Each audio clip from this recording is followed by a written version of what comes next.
அனைவருக்கும் வணக்கம். நான் உங்கள் அன்பு தோழி சுமதி.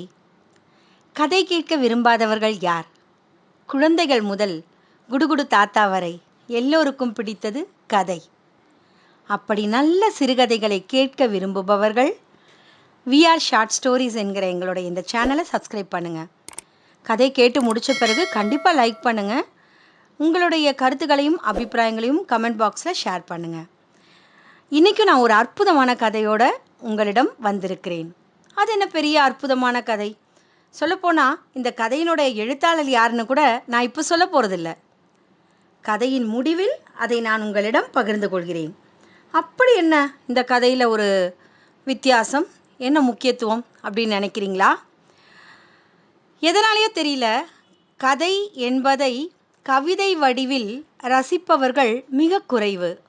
ஆனால் கவிதை வடிவில் கதை சொன்னால் எவ்வளவு சிறப்பாக இருக்கும் தெரியுங்களா? அதுவும் காதலின் சோகமாக இருக்கட்டும், காதலின் மகிழ்ச்சியாக இருக்கட்டும், பிரிவாக இருக்கட்டும், அங்கே அந்த கவிதை பேசுகிற அழகு இருக்குது பாருங்க. அப்படி ஒரு அற்புதமான கதையை தான் நீங்கள் இப்போ கேட்க போகிறீங்க. ஏழையின் தாஜ்மஹால். கட்டி முடிய போகிறது தாஜ்மஹால். இது பூமியில் நட்டு வைத்த நிலவா என்று நாளை திகைக்கப் போகிறது உலகம். இந்த சமாதியில்தான் காதல் உயிரோடு இருக்கிறது என்று கொண்டாடப் போகிறார்கள் கவிஞர்கள். பரிவாரங்களும் அரச பிரதிகளும் கட்டடக் கலைஞர்களும் புடைசூழ யானையின் அம்பாரி மீதிருந்து தாஜ்மஹாலின் நேர்த்தியில் நெஞ்சை பறிகொடுத்து கொண்டிருந்தார் சக்கரவர்த்தி ஷாஜகான். அந்த வெள்ளை சோகத்தை விரும்பி அனுபவித்தார். ஆக நம்மளுடைய கதை தாஜ்மஹாலின் பின்னணியில் எழுப்பப்பட்ட ஒரு கற்பனை கதை தான். ஆனாலும் எத்தனை நேர்த்தியாக சொல்லியிருக்கிறார் இந்த கதாசிரியர். வேறு யாருமல்ல, திரு வைரமுத்து அவர்கள். இந்த அற்புதமான கதையை கேட்பவர்கள் அனைவரும் நெஞ்சில் சில நேரம் சோகம் தங்கிப்போகும் என்ற நம்பிக்கையுடன் கதையை தொடர்கிறேன். உலக காதலுக்கு அழப்பட்ட ஆகப்பெரிய கண்ணீர் சொட்டு இதுதான். வாய்விட்டு சொல்லி வருந்தி வருந்தி மகிழ்ந்தார் சக்கரவர்த்தி. ஆகாயத்தையே பின்புலமாக அமைத்ததுதான் தாஜ்மஹாலின் கம்பீரத்திற்கு காரணம் என்றும் கருதி கொண்டாராம். நீலவான் நெடுந்திரையில் வரையப்பட்ட கல்லோவியம் இது என்று முணுமுணுத்து கொண்டது அவருடைய உதடுகள்.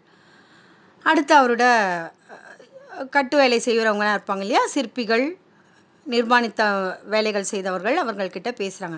இன்னும் சில மாதம் அவகாசம் வேணும். அவங்க சொல்கிறாங்க, இன்னும் சில மாதம் அவகாசம் வேணும். தோட்டங்களும் நீரூற்றுகளும் எல்லாம் செஞ்சிட்டோம்னா தாஜ்மஹால் முற்றிலும் நிறைந்துவிடும் என்று சொல்லிலும் உடலிலும் பணிவு காட்டி சொல்கிறாராம் தலைமை கட்டடக் கலைஞர் உஸ்தாத் இசா அஃபாண்டி. கட்டடச் சிற்பியே, இங்கிருந்து காணும்போது இத்துணை பெரிய மகாலுக்கு நுழைவாயில் மட்டும் சிறிதென்று தோன்றுகிறதே. சாஸ்திர விதியே அதுதானா, அல்லது என் கண்களுக்கு இடமாறு தோற்றப்பிழையா என்று கேட்கிறார் அரசர்.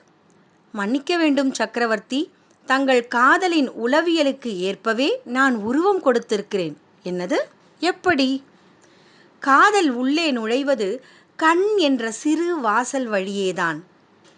ஆனால் உள்ளே நுழைந்த காதல் போக போக வளர்கிறது. பிறகு ஆகாயம் அளவு விரிகிறது. அதுபோலவே சிறு வாசலில் தொடங்கும் தாஜ்மஹால் உள்ளே செல்ல செல்ல விரிந்து கொண்டே போகும். பிறகு அண்ணாந்து பார்த்தால் கூரை தெரியாத அளவு விதானம் விஸ்வரூபம் எடுக்கும். பேரரசியை தாங்கள் முதலில் பார்த்தது சந்தையில் உள்ள ஒரு சிறிய கண்ணாடி கடையில்தானே. அதுதான் இன்று தாஜ்மஹாலாய் விரிந்து நிற்கிறது. என்சான் உடம்பிற்கு கண்கள் சிறியவைதாமே. ஏன், ஆலம்பனா அமர்ந்திருக்கும் யானைக்கு கூட கண்கள் சிறியவைதாம் என்று சொல்கிறாராம் அந்த சிற்பி. சோக ரசத்தோடு புன்னகைத்து கொண்டார் சக்கரவர்த்தி. அதே நேரத்தில் மஹாலுக்குள்ள தடதடன்னு ஏதோ சத்தம். யாரோ எதையோ துரத்துறாங்க. என்னத்தை துரத்துறாங்க? ஆலம்பனா திரும்பி பார்க்குறார். அதாவது சக்கரவர்த்தி திரும்பி பார்க்குறார். எவனோ ஒருத்தன் சிரிச்சுக்கிட்டு அதாவது நிறுத்தாமல் சிரிச்சுக்கிட்டே அந்த காவலர்கள்கிட்டேருந்து பிடிபடாமல் ஓடிக்கிட்டே இருக்கான். நடுத்தர வயது கொண்ட அழுக்கு மனிதன் அவன். அவனுடைய சிரிப்பும் அவன் ஓட்டத்திலும் கொஞ்சம் மனசு ஒரு மாதிரி ஒரு மாதிரியான ஒரு தடுமாற்றம் ஏற்படவே, யாரது என்கிறார் சற்றே உக்கிரமாக. மஹாலோட வளாகத்துக்குள்ளேயே சுற்றி திரிஞ்சுக்கிட்டு இருக்கான் இந்த பைத்தியம். குரங்குகளை எல்லாம் துரத்தி அடிச்சிட்டோம், ஆனால் இந்த பைத்தியத்தை எங்களால் துரத்த முடியல. ஆலம்பனா மட்டும் ஆணையிட்டால் உயரத்தில் இருக்கும் சக்கரவர்த்திக்கு கேட்க வேண்டுமே என்று சற்றே உரத்த குரலில் சொன்னாராம் தலைமை காவலர். தாடியை தடவிக்கொண்டே யோசித்த சக்கரவர்த்தி, வேண்டாம் வேண்டாம், பைத்தியத்தை கொல்வது பாவம் என்கிறார். இன்னொரு குதிரையில் அமர்ந்திருந்த லாகூர் சிற்பி உஸ்தாத் அகமதுவை விழித்து தாஜ்மஹாலை சுட்டி கட்டப்பட்டிருக்கும் 4 மினார்களையும் சுட்டி காட்டுகிறார். அவை 4ம் செங்குத்தாக இல்லாமல் சற்றே சாய்ந்திருப்பது போல் தோன்றுகிறது எனக்கு. என் பார்வை சரியா தவறா? மிகச்சரி ஆலம்பனா.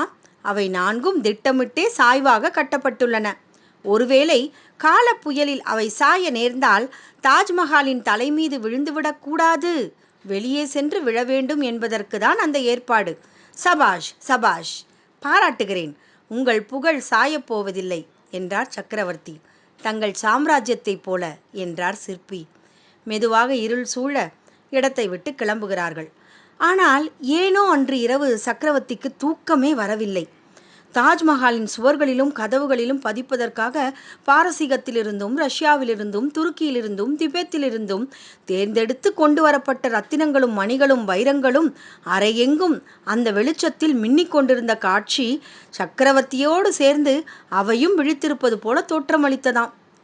இன்னும் சில மாதங்களில் நிறைவேறிவிடும் என் நெடுங்கனவு. என் காதல் அரசியே மும்தாஜ், இந்த பூமிக்கு வந்து போன பெண்களில் உன்னை போல நினைவு சின்னம் கொண்ட ஒருத்தி உனக்கு முன்னும் இல்லை, பின்னொருத்திக்கு வாய்க்கப் போவதும் இல்லை. இந்த வரலாற்று புகழ் உனக்கேதான் முதலும் கடைசியும். நினைத்தால் நெஞ்சு விம்முகிறது. கொஞ்ச நஞ்ச உழைப்பா? 1000 யானைகளின் இழுதிறன், 20,000 பணியாளர்களின் சிவப்பு வேர்வை, 252 மாதங்கள் கால முதலீடு, 50 லட்சம் பொருட்செலவு, 10 மைல் நீளத்தில் நெடும் சாரம், உலக கட்டடக் கலைஞர்களின் மூளைச்சாறு, எல்லாவற்றையும் இயக்குவதற்கு என் இதயத்தின் மத்தியில் எரிந்து கொண்டே இருக்கும் காதலின் மகா ஜோதி. அனைத்துக்கும் மேலாய் காதலுக்காக கஜானாவை திறந்துவிட்ட இந்த முகலாய மன்னனை சகித்து கொண்டிருக்கும் இந்த இந்துஸ்தானம். எப்படியோ முடிந்துவிட்டது தாஜ்மஹால். கண்ணே மும்தாஜ், உலகத்தின் உயரமான மரணம் நம்முடையதாக இருக்க முடியும். படுக்கையில் விழுந்து கண்களை மூடியதும் அதிகபட்சமாக 7 நிமிடங்களுக்குள் தூங்கிவிட்டால் உடம்பிலும் மனசிலும் குறையில்லை என்று பொருள். ஆனால் தாஜ்மஹாலை பார்த்துவிட்டு வந்த ஷாஜகானின் கண்களோ உறக்கத்திற்கு வெகு தூரம் சென்று விட்டது. யார் அந்த பைத்தியக்காரன்? யாரவன்? அந்த சிந்தனையே அவர் நெஞ்சில்.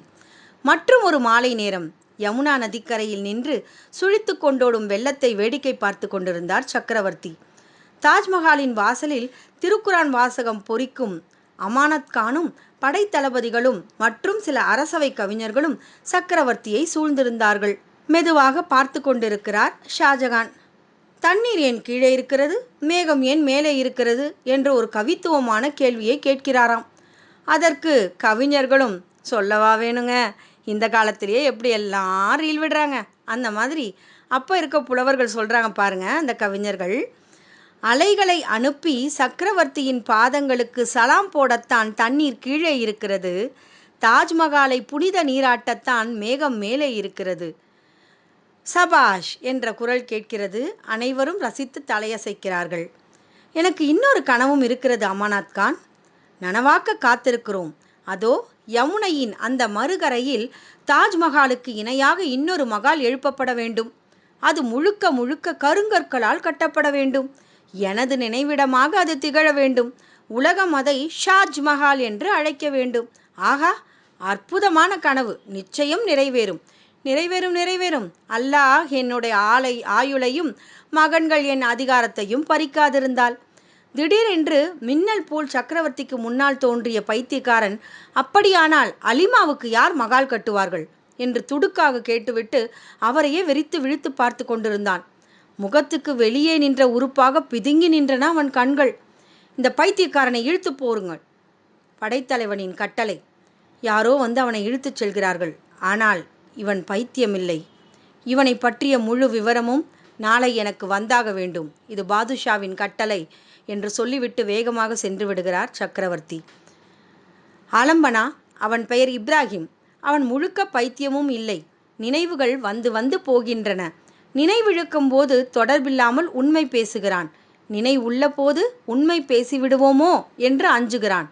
இதுவரை முயன்று சேகரித்த சில தகவல்களை சக்கரவர்த்திக்கு சமர்ப்பிக்கிறேன். ஆக்ரா அருகிலுள்ள பதன்பூர் அவனுடைய சொந்த ஊராம். அவன் தந்தை தௌலத்கான் வளையல் வியாபாரி. வளையல் கடையில் வேலை பார்த்து வந்தவன் எதிர் வரிசையில் இருந்த செருப்பு தொழிலாளி பிர்தௌசியின் மகள் அலிமாவை காதலித்திருக்கிறான். காதல் முற்றி இருவரும் ஒருவர் மேல் ஒருவர் உயிரையே வைத்திருந்திருக்கிறார்கள். தந்தை தௌலத்கான் அதை விரும்பவில்லை. 3 ஆண்டுகள் அவளை பிரிந்திரு, அதன் பிறகும் காதல் உறுதியானால் நிக்காஹ் செய்யலாம் என்று நிபந்தனை விதித்து அவனை முகலாய படையில் சேர்த்து விட்டாராம். தாங்கள் அகமத் நகர் மீது போர் தொடுத்த போது ஆலம்பனாவின் படையில் இவனும் இருந்திருக்கிறான்.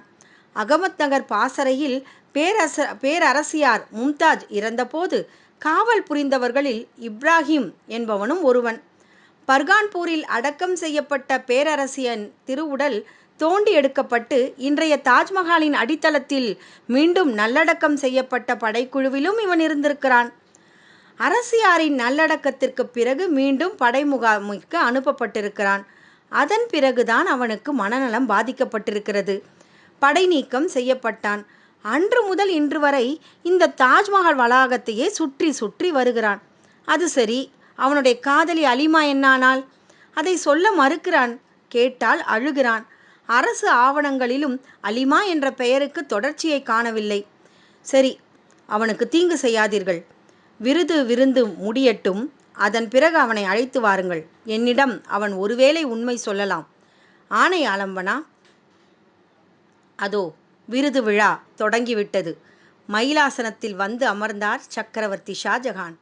வெனிஸ் நகரத்து பெருந்தச்சன் வெரோனியா, துருக்கிய கட்டடச் சிற்பி உஸ்தாத் இசா அஃபாண்டி, பாரசீக கைவினை கலைஞர் அமானாத் கான், லாகூரின் பெரும் சிற்பி உஸ்தாத் அகமத் ஆகியோருடன் அரசு பொறியாளர்களும் கட்டடக் கலைஞர்களும் பேரரசர் கையால் வழங்கப்படும் விருதுக்காக காத்திருக்கிறார்கள்.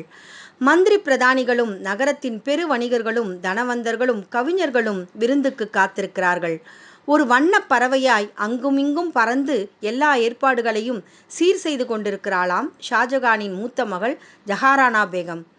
மெல்லிய ஒரு இசை அந்த சூழலை மெழுகாக்கி கொண்டிருக்கிறது.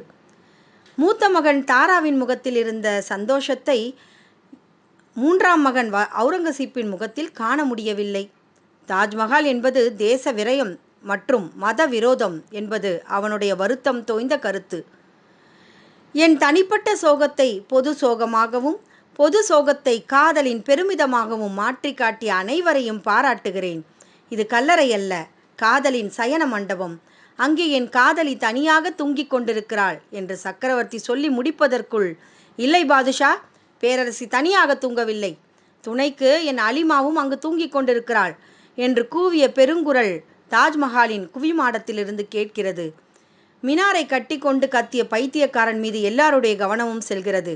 சக்கரவர்த்தியே கேளுங்கள், சர்க்கார் அதிகாரிகளே கேளுங்கள், என் காதலி அலிமா ஒரு செருப்பு தொழிலாளியின் மகள். அவளும் நானும் உயிருக்குயிராய் காதலித்தோம். இந்த ஆக்ராவின் தெருக்களில் எங்கள் பாதம் படாத இடமில்லை. பிரிக்கப்பட்டோம். முகலாய இராணுவத்தில் சேர்ந்து நான் மண் காத்தேன். என்னை பிரிந்த அவளோ இந்த கல்லறைக்கு மண் சுமந்தாள். காதல் வெறியோடு நான் திரும்பி வந்தேன். காணவில்லை என் கண்மணியை. பூமியெல்லாம் தேடி பார்த்தேன். அவளோ பூமிக்கடியில் புதைக்கப்பட்டிருந்தாள். எங்கு தெரியுமா? இதோ இந்த தாஜ்மஹாலின் அஸ்திவார ஆழத்தில். இந்த தாஜ்மஹாலில் மும்தாஜுக்கு முன்பே புதைக்கப்பட்டவள் என் ஆசை காதலி அலிமா. அவளை பலியிட்டது உங்கள் கட்டடக்கலையின் மூட நம்பிக்கையா, இல்லை உங்கள் அதிகார வர்க்கத்தின் காமசேட்டையா? எதுவென்று எனக்கு தெரியாது. ஆனால் 2இல் 1 நிஜம். கண்ணால் கண்ட சாட்சிகள் செத்துவிட்டார்கள். இப்போது எனக்கு சாட்சி இல்லை. அதோ தாஜ்மஹாலை வருடிப் போகும் யமுனா நதியின் அலைகளை கேளுங்கள். கதறிக்கொண்டு ஓடும் காற்றை கேளுங்கள். உண்மை சொல்லும். உங்களுக்கு இது உடல் புதைத்த இடம், எனக்கோ என் உயிர் புதைத்த இடம். உங்களுக்கு இது தாஜ்மஹால், எனக்கோ இது அலிமா மகால். பிடியுங்கள் அந்த பைத்தியக்காரனை, சிரச்சேதம் செய்யுங்கள். தாஜ்மஹால் மீது அவன் தாறுமாறாக ஓடுகிறான். காவலர்கள் துரத்திச் செல்கிறார்கள். காற்றைப் போல் ஓடுகிறான். மகாலின் மறுபக்கம் செல்கிறான். யமுனை நதி அவனை வாவா என்று அழைக்கிறது. குதித்தான். வெள்ளத்தில் கரைந்து போனான். ஆரோக்கியமில்லாத ஒரு மௌனம் அங்கு நிற்கிறது. சோக விருந்தாய் முடிந்தது. யாரும் யாரோடும் பேசவில்லை. கட்டடச் சிற்பி உஸ்தாத் இசா அஃபாண்டியை சைகையால் அழைக்கிறார் சக்கரவர்த்தி. தாஜ்மஹால் போதும், இன்னொரு ஷாஜ்மஹால் வேண்டாம். ஏழைகள் பலியாக வேண்டாம். என்னை மும்தாஜுக்கு பக்கத்திலேயே புதைத்து விடுங்கள். தாஜ்மஹாலை அண்ணாந்து பார்க்கிறார் ஷாஜகான். சோகத்தின் நிறம் கருப்பென்று யார் சொன்னது? வெள்ளையும் கூட.